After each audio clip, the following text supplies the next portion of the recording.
Golden Black Live, Friday early edition. And I know he gets tired of me saying this because I say it every time. He's the hardest working coach in the business, but he's also the only coach that he's got practice this afternoon. He meets number 5, is it Wisconsin tomorrow? And it doesn't mean he's taking the Badgers lightly, because why would you, even though his 16th ranked team is ready to go. But we always appreciate you coming on our show, and we always have good conversations on and off the air. But Coach, you know, you guys have gotten off to a really good start, and you're a young team in some ways, but it's still Murderer's Row, so it's a challenge every match in the Big Ten. It is. This is a really good Wisconsin Yeah. team. They're huge. They may be the biggest team in the country. Yeah. They have a 6'8" middle hitter who's only a sophomore. Yeah. And is probably the player of the year right now.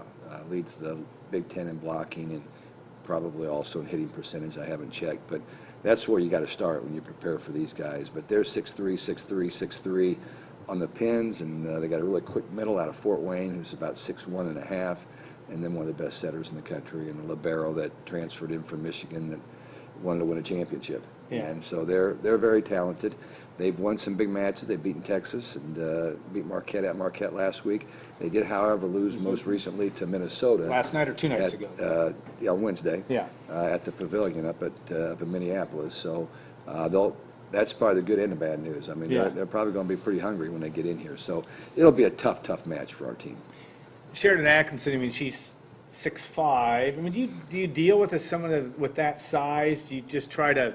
Is it a game of matching up, or I mean, how do you strategically, when you go into that and say, all right, this is how we're going to play those guys, or are you a coach that goes strength versus strength? I mean, how do you do it? There's a lot of different things you have to worry about in the sport of volleyball. You know, your people rotate. Yeah. And ideally, if you think you have somebody that can match up with, girl's name is Retke, is the Yeah. girl we're talking about, 6'8", then you would want to try to have that middle blocker matched up in the rotation. Yeah. So the same 3 rotations, they're up there together. We don't have a middle that necessarily can match up. Yeah. I mean, Atkinson here, talking about Sheridan, we call her Beach because she's from Long Beach. Yeah. She's a right side player. Yeah, right. And so that's great if you're going up against a really good left side hitter, because then you can match them up against each other, and that helps. But there's a lot of things you're looking at.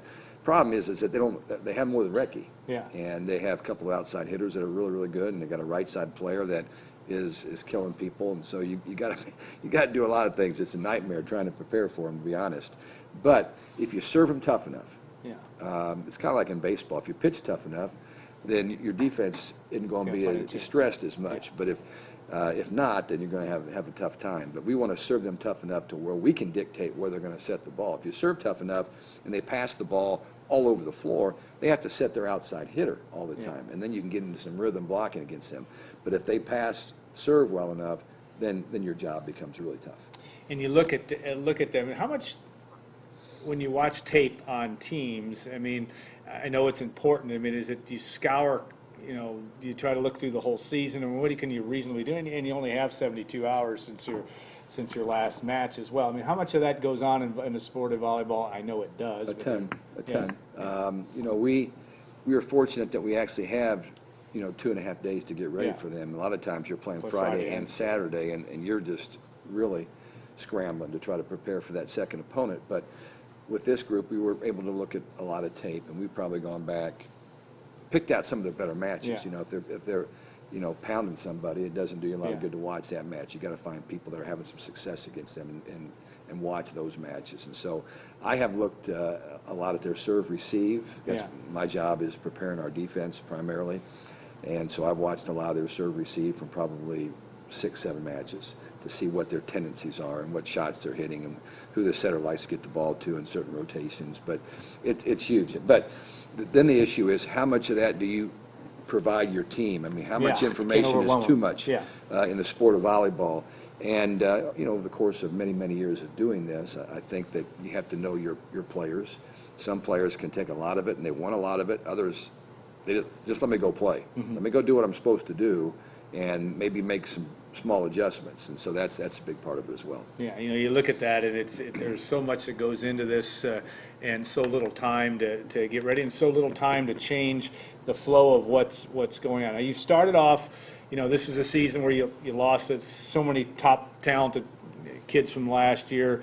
You would never say that you're reloading or certainly not rebuilding, maybe reloading, but have that surprised you that you've gotten off the start you've had? I mean, you obviously wins against Alabama and Louisville's maybe your premier wins early on, but tell me about how you feel No, about that. I'm really happy at this point in time. I think we are 13-1, and I probably wouldn't have guessed that with losing Danielle Catino and Azaria Stahl and Ashley Evans, who are all now playing professionally over in Europe somewhere.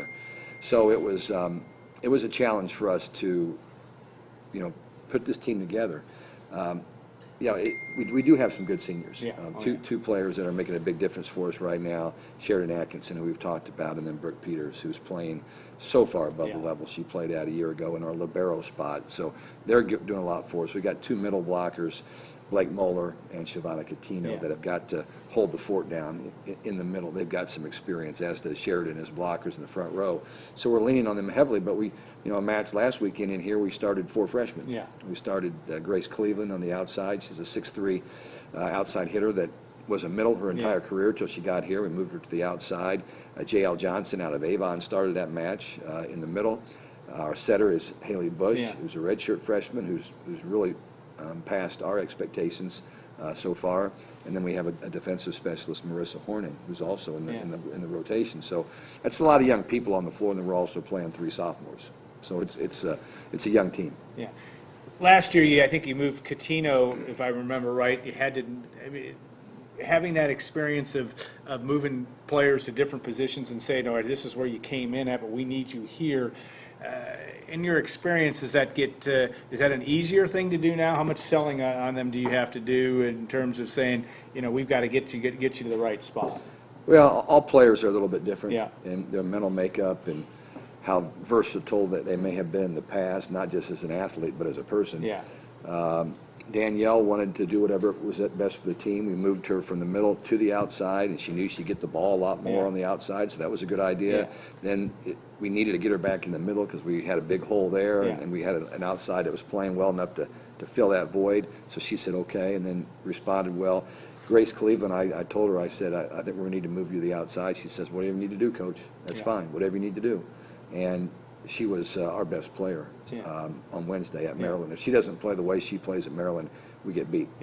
So it was nice to see her hit for a high percentage and start to gain more and more confidence in that position.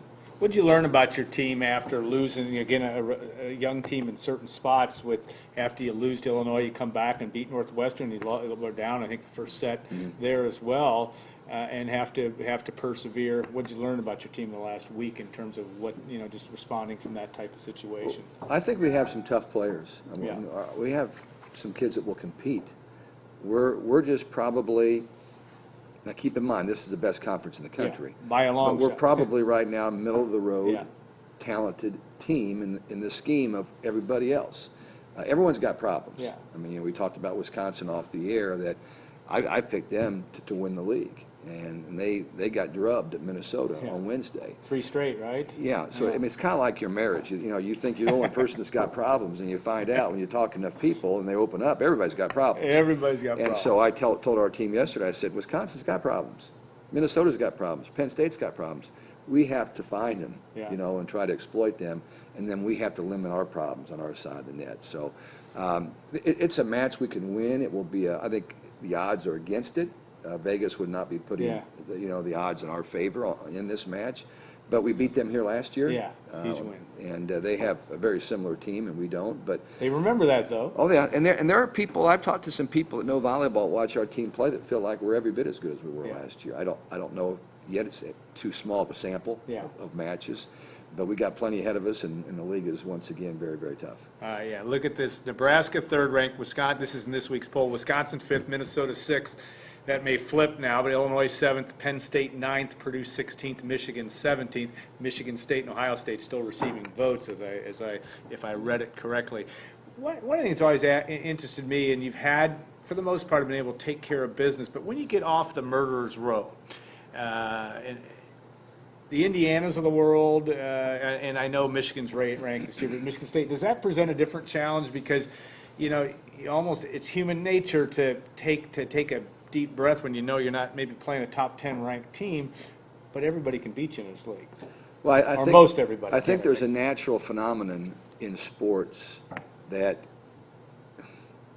you feel more pressure, I think, when you're playing teams you're supposed to beat. Yeah, There's not the motivation to play them because the reward is not as big. And those are the ones I worry a lot about, and I think, probably our team senses that a little bit. But they all count the same. yeah, And, we know we got off to a really good non-conference start. We went 11-0. You're kind of a numbers guy, but there are people that project RPI. Yeah. So based on where you are, and if everybody does what they're supposed to do in the RPI, and you win this many in the Big Ten, they'll chart where they think your RPI will be at the end of the season.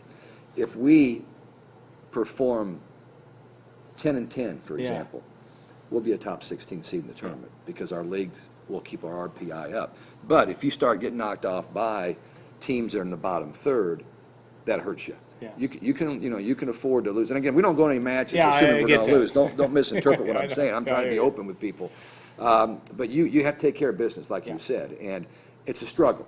Last year we lost at Maryland. Yeah. This year we found a way to beat them. We could have In a lost tough to them. match, Found a yeah. way to beat them. Yeah. And Indiana this year is much better than what they have been. Northwestern is a good team.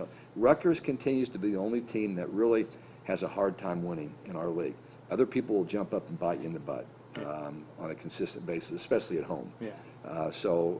But it's a great question, and it's the most stressful matches for a coach when you go to a Maryland and you play a Yeah. little cracker box gym and you know that you can't afford to lose that match. And fortunately, there's not a lot of those in our league. You take them all really seriously in the Big Ten. all right. Well, one thing, too, that, as I understand it, and that we're talking to Audrey from the Athletic Communications Office, sold out tomorrow night already, even though there's a promotion going on where they're giving away towels, commemorative towels with the court on them, which would be a very cool thing. Yeah. And then, but you still got tickets, Penn State, you got tickets for the rest of the matches. But that's the interesting thing, you've got a very distinct home court advantage, so to speak.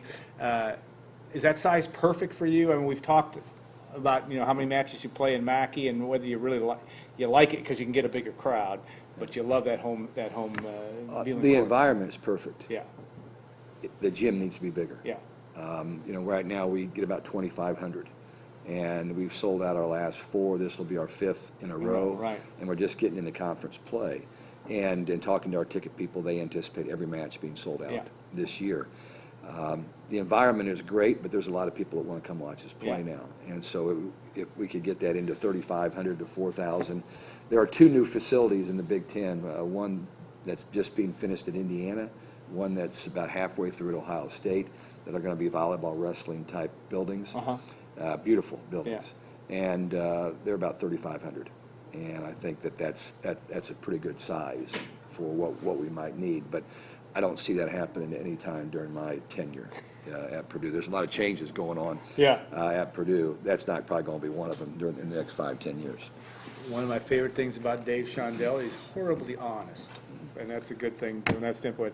Not horribly is not the right word, but hope very not. honest from that standpoint. All right, now, you also are a great study in coaches, and you'll have your eyes, you're going to be very busy Saturday afternoon, and obviously leading into your match, but you'll check your phone, I'm sure, to see how Purdue's football team is doing, but I always love your perspective on coaching, coaches, teams, and how, what you see. They're off to a 1-3 start, but they had a big win last week. What do you think you might see if you're watching Saturday afternoon at Nebraska? I just don't know what's happening at Nebraska. Yeah, it's an interesting enough. study. They've hired a great coach. Yeah. And just like we did a year ago, Yeah. and our guy had enough still here Yeah. to make something out of it. I don't know what's happening Yeah. at Nebraska, but they'll still be, 100,000? Yeah, at least 90. Not 90, yep. 90,000. 85 is their capacity, but they'll Yeah. have 90 there. So they'll have that many there, and if they get off to a good start, it will be tough. I'm sure that our staff and players realize it's going to be a brouhaha up there. It's amazing that people that understand sports, last weekend's match was an absolute epitome of sports psychology. You have a team that's 3-0 that everybody is telling them all week Yeah. how great they are, and you have a team that's 0-3, our group, Yeah. that's taking the heat. Yeah. And people are even starting to get on our coaching Yeah. staff, which It's hard crazy to believe, tough, huh? yeah. And but because of that, you would never know, you'd never know that when watching the two teams play, Yeah, because exactly. we beat them in every facet of the game. So a lot of times it's when you play people and what's been happening before. And so I don't know about this one. I mean, certainly Yeah, we don't it's- feel that good about ourselves that we Yeah. think it's going to No, be no, no, an I know easy that. game up there. So, but I am totally sold on Jeff Brom. Yeah. He fits what Purdue needs to a T. He's a no-nonsense guy, but he's a community guy, terrific. Comes out and watches all the other teams Yeah. play. He's not locked and loaded on football only. He's got family, he's got community, he's got the rest of the university that he really puts stock in. And we haven't seen that, quite Yeah. honestly, for a while from a football coach. And I like that. Yeah. That's who I try to be. It doesn't mean Yeah. it's right or wrong. I like it because that's my philosophy, is I try to enjoy everything and help people the best I can that are in this community and at Purdue University. Yeah. I want to know when you're going back to do Shout again.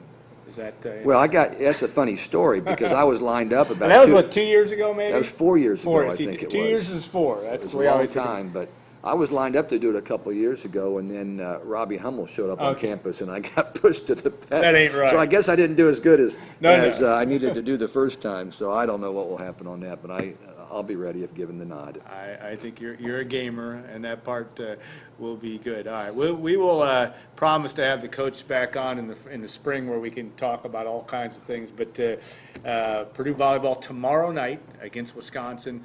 And then you're on the road, and then you're back home for you've got still seven home matches after this one, if I'm counting Yes, correctly. seven Big Ten matches Yeah. and no cupcakes Yeah. on the schedule. So they'll all be good. And I do, like I mentioned, I do think they'll all sell out. Yeah. So I Get hope your that tickets. people will look at the schedule now, and it's a great environment. It And is the a reason great it's sold out is because people that come back. Yeah. Because they like the environment, and it is nice and tight, but it's a lot of action, and our athletes are really appreciative of the support we get. Oh, yeah, it's one of the great environments. It is arguably the best environment for Purdue sports just because of that venue and in terms of, and it's air conditioned. Air conditioned now, and we've got some pretty good athletes. But, They're fun. I'm not trying to sell my group short. I'm just telling you that we're young. Oh, yeah. And I think the future is great. The recruiting class we brought in this year was 10 or 11 in the country. Next year's class, although the numbers haven't come out yet, I know where our kids are ranked, and we've got 3 in the top 50 and another one in the top 100 and 2 more in the top 150. So that speaks pretty well. I don't know how you can keep that group out of the top 6 or 7, and they're all great kids. And so we're really excited about where we're going with things. Absolutely, as good as citizens as they are, student athletes, and that's a big part of it. One last question I wanted to ask, because I forgot to ask. The Big Ten is a little bit younger. Is that true? Is everybody is no change in the talent level? I mean, in terms of ranking, but how does that position you guys, since you're among the younger teams in the league as well? I think that's really fair that it is younger. Nebraska's rebuilding a little bit. Penn State is rebuilding a little bit. So teams like Minnesota that have a lot back, and Wisconsin have a bunch back, and Illinois who have a lot of players back, and Michigan. Those are the 4 that I think had the most returners as far as key people. They're off to good starts, and they're going to be hard to handle.